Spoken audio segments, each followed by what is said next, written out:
I've divided our preschool books into two sections, the top 5 books to help teach skills and the top 5 books to help teach content. Starting with skills, we'll look at print awareness. Understanding the format of a book is really important so that as they grow and learn more dense material, they can navigate the book on their own. So the title is important, but as we deeply dive into that title, we learn that there's a lot of subtopics within that title, something they might not quite understand yet as their brain still develops those schema. So each of the pieces of the table of content correlate with a subtopic that you'll see on the page, sometimes posed as a question. I love the way that pictures and captions are used to teach these concepts, really emphasizing the need for print awareness. There's some self-checker quizzes throughout the text, and you can see that it heavily relies on illustrations in order to depict concepts. At the end, there's a summary of knowledge included in some spotting games and into some reflection of what they've learned before, helping them reference back to what they already read throughout the text. The glossary can help parents and kids alike, and the index can also help us key into their specific interests and show them that books can be used as reference points as well as entertainment. So we have this in nature, but also I love the food and our world text as well. So go ahead and check those out if you'd like to teach print awareness.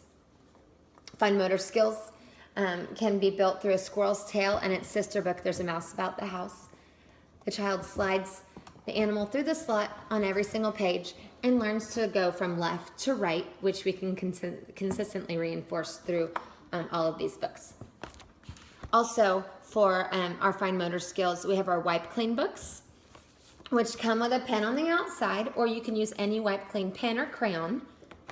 As we reinforce how to correctly hold a pen or marker, they can follow the tracing of the dotted line, or they can also go through mazes, color in items, and just really become a master of holding the pen correctly. As they get a little bit better, you can start to incorporate some other learning into it as well. Here's 1, 2, 3, which I really like because as we start to illustrate what the numbers look like, we have the depiction of them, and they can interact with it as well, using the pen to develop their motor skills. The first sticker book series is great also to bring along to a restaurant. So we always bring a Wipe Clean and a sticker book so that my husband and I can have a little bit of a conversation while the kids are learning and playing. And each of the pages correlates with a sticker page, and so they can kind of put these stickers out how they'd like, and it helps them have some tactile development. There's a line here that categorizes the different animals in this book. The big creatures with the wings lived at the same time as the dinosaurs, and so they understand that these dinosaurs can be divided into categories. So that's a great skill as well, the dividing into categories and building the schema. So our phonics books are obviously building some foundational reading skills. Phonics is a proven method of teaching the sounds that are compared with the letters in our alphabet. So these phonics readers are great for kids and parents alike to really have some understanding of what we're reading. I love that these books really focus in on one sound at a time.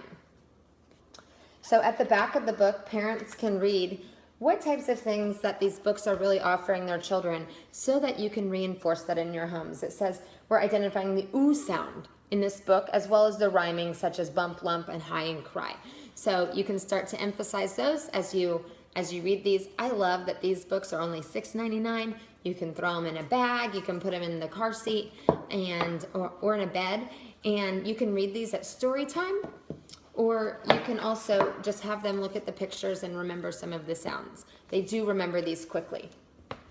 Cal Takes a Bow, as you saw in the smaller print, is also in a collection. You can get 7 of these stories together for only $14.99, so it's a great value. Ted and Friends is also a collection, and it comes with 12 stories, but also a CD. So at only $19.99, you can have an audiobook to put in your car or in your child's CD player in their room. My daughter specifically likes to read Farmyard Tales, which isn't a phonics collection, but it is a reading collection that does enhance some of those same understandings of sounds and reading. And these are just really cute farmyard stories about a family who lives on a farm. And you can see that the text is also a dual reader. Kids can read the top line as they get older. Parents read the bottom. It's a little bit more developed. So this can really grow with them. My little girl loves to listen to these. There's 22 stories, so no matter how long she takes to go to sleep, she can kind of fade away listening to these. One for you to check in a little bit more in detail is the picture puzzle books. I talked about in the toddler series the Things to Spot book, the very first Things to Spot. This is a developed version of that. You can see it's a little bit more intricate in their pictures, but there are questions throughout that help you guide them into searching. Have you seen my lollipop? Who else has a juicy berry? Find two perching pairs of twins. So that's something that you can work with through your kid. The reason why I ask you to look into it more is because we do have several titles that might interest your child. We have the farm picture puzzle, the general knowledge one, it was the original, the Under the Sea, and the Zoo.